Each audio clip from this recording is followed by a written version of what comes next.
Hello everybody, your favorite handsome doctor talking to you now. Concentrated, in a very good mood, and totally sober. For the next hour at least. Because today we'll be talking about one of the most fascinating, smart, powerful, and of course infinite aura animal. Today we'll be talking about the orca.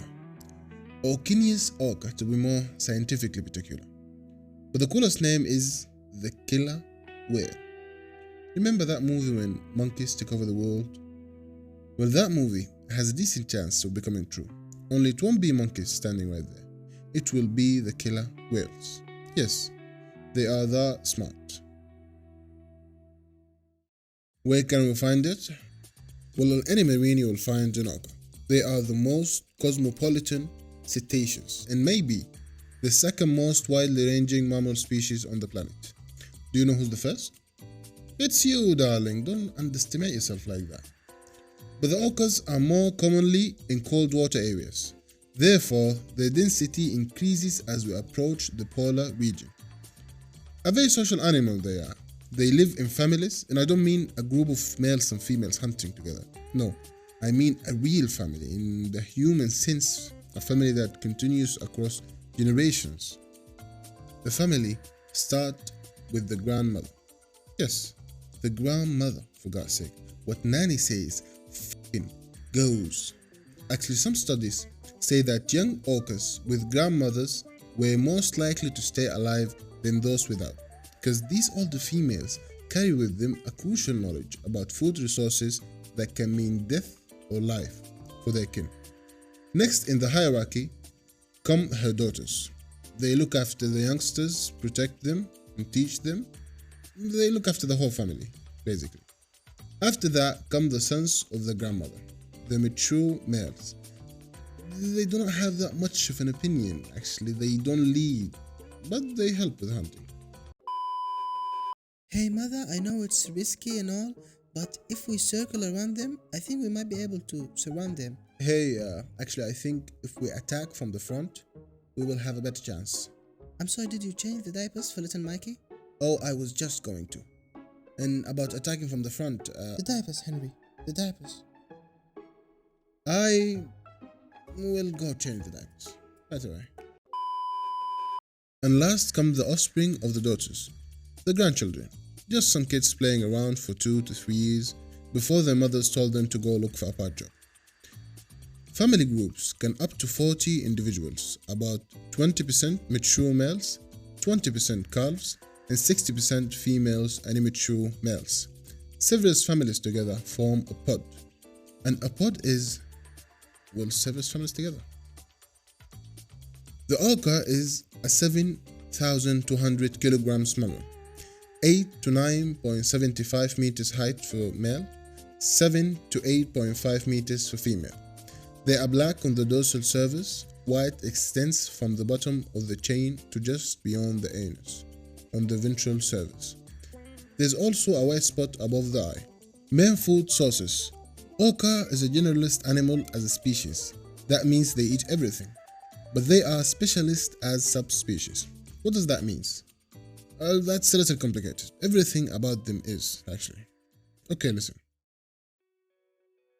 There's one species which is Orcinus orca, but there are more than one subspecies under 2 classifications. We use the first classification for groups that live in the North Pacific Ocean, near Canada, the USA, and Japan. It includes 3 subspecies. Residents, named because they stay in specific predictable coastal areas. Their diet consists only of fish. 2. Transients, also known as big killer whales. They travel over vast distances and do not stay in one place. Their diet consists only of marine mammals, like seals, dolphins. Yes, they actually eat dolphins, their own cousins. And they also take large whales. Large whales, for God's sake. Something like humpback whale. I'm talking about 16 meters high. I'm talking about 36,000 kilograms. That's insane. And third is offshores. They live far from coast and primarily feed on sharks. Yes, orcas eat sharks too, including the great white shark, the most ferocious animal on the sea kingdom. But that is another story for another day. Oh, I forgot to tell you that orcas are at the top of the food chain. This means they have no predator, and any animal in the ocean, no matter its size, ferocity, or strength, is just another meal for them. Second classification. We use this one for groups living in the southern hemisphere around Antarctica, and it includes 4 subspecies. Type A. Large, classic black and white look. Hunts minke whales in open water. Type B. A little bit greyish yellowish instead of classic black and white.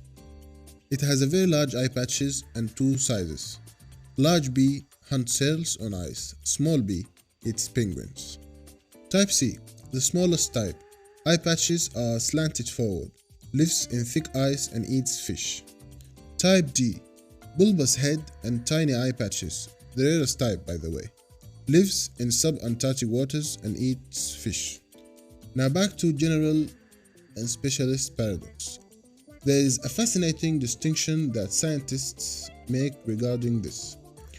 At the species level, they are generalists because the species as a whole eats almost anything.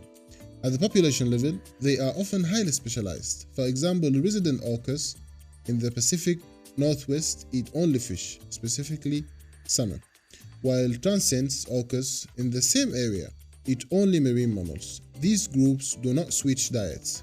A fish-eating orca would likely starve before eating a seal. This might take a while, so let's continue next week. We will talk about the hunting methods and the creative strategies they use, the different dialects, and many other crazy facts about the coolest animal ever. Stay tuned and remember, if you think no one loves you, know that Dr. Booze does. No kissing though, let's keep it more platonic, if you know what I mean.